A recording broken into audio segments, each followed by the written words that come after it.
ನಮ್ಗೆಲ್ಲರಿಗೂ ಗೊತ್ತಿರುತ್ತೆ ನಾವು ಊಟ ಮಾಡೋದ್ರಿಂದ ನಮಗೆ ಎನರ್ಜಿ ಸಿಗುತ್ತೆ ಅಂತ.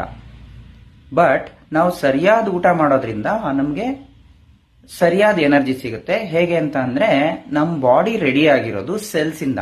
ಸೊ ಒಂದೊಂದು ಸೆಲ್ಗೂ ಬೇಕಾಗಿರೋ ತರ ಊಟನ ನಾವು ಕೊಟ್ಟಾಗ ಆ ಸೆಲ್ಲು ಎನರ್ಜೆಟಿಕ್ ಆಗಿರುತ್ತೆ, ಹೆಲ್ತಿ ಆಗಿರುತ್ತೆ, ಎನರ್ಜಿನ ಪ್ರೊಡ್ಯೂಸ್ ಮಾಡುತ್ತೆ.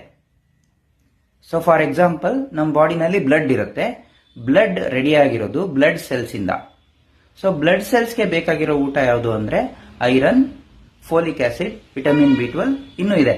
ಸೊ ಈ ತರ ಬೇಸಿಕ್ ಆಗಿ ಈ ತರ ಕೆಲವೊಂದು ವೈಟಮಿನ್ಸ್ ಮಿನರಲ್ಸ್ ನ ಕೊಟ್ಟಾಗ ಬ್ಲಡ್ ಸೆಲ್ಸ್ ಆಕ್ಟಿವ್ ಆಗಿರುತ್ತೆ, ಹೆಲ್ತಿ ಆಗಿರುತ್ತೆ, ಎನರ್ಜಿನ ಪ್ರೊಡ್ಯೂಸ್ ಮಾಡುತ್ತೆ. ಹಾಗೆ ಬೋನ್ ಸೆಲ್ಸ್, ನಮ್ಮ ಮೂಳೆಗಳು ಸ್ಟ್ರಾಂಗ್ ಆಗಿರ್ಬೇಕಂದ್ರೆ ಬೋನ್ ಸೆಲ್ಸ್ಗೆ ಬೇಕಾಗಿರುವಂತ ಫುಡ್ ನ ಕೊಡಬೇಕು. ಅದ್ಯಾವುದು ಅಂದ್ರೆ ಕ್ಯಾಲ್ಸಿಯಂ, ಮೆಗ್ನೀಷಿಯಂ ಮತ್ತೆ ವಿಟಮಿನ್ ಡಿ.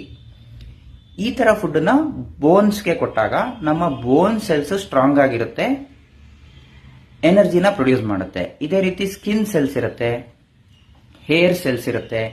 ಹಾಗೆ ನಮ್ಮ ಕಣ್ಣು ಚೆನ್ನಾಗಿ ಕೆಲಸ ಮಾಡಬೇಕು ಅಂದ್ರೆ ಕಣ್ಣಿಗೆ ಬೇಕಾಗಿರುವಂತ ಫುಡ್ ನ ಕೊಡಬೇಕು, ಕಣ್ಣಿಂದ ಸೆಲ್ಸ್ಗೆ ಬೇಕಾಗಿರುವಂತ ಫುಡ್ ಅನ್ನ ಕೊಡಬೇಕು. ಅದೇ ರೀತಿ ನಮ್ಮ ಬಾಡಿನಲ್ಲಿ ಎಲ್ಲಾ ಆರ್ಗನ್ಸ್ಗೂ ಬೇಕಾಗಿರೋ ತರ ಫುಡ್ ಅನ್ನ ಕೊಟ್ರೆ ಆ ಸೆಲ್ಸ್ ಎನರ್ಜಿನ ಪ್ರೊಡ್ಯೂಸ್ ಮಾಡುತ್ತೆ. ಸೊ ಅದಕ್ಕೋಸ್ಕರ ರೈಟ್ ಫುಡ್ ಅನ್ನ ತಿನ್ನೋದು, ನಮ್ಮ ಸೆಲ್ಸ್ ನ ಆಕ್ಟಿವ್ ಆಗಿ ಇಟ್ಕೊಳ್ಳೋದು ತುಂಬಾ ಇಂಪಾರ್ಟೆಂಟ್. Thank you.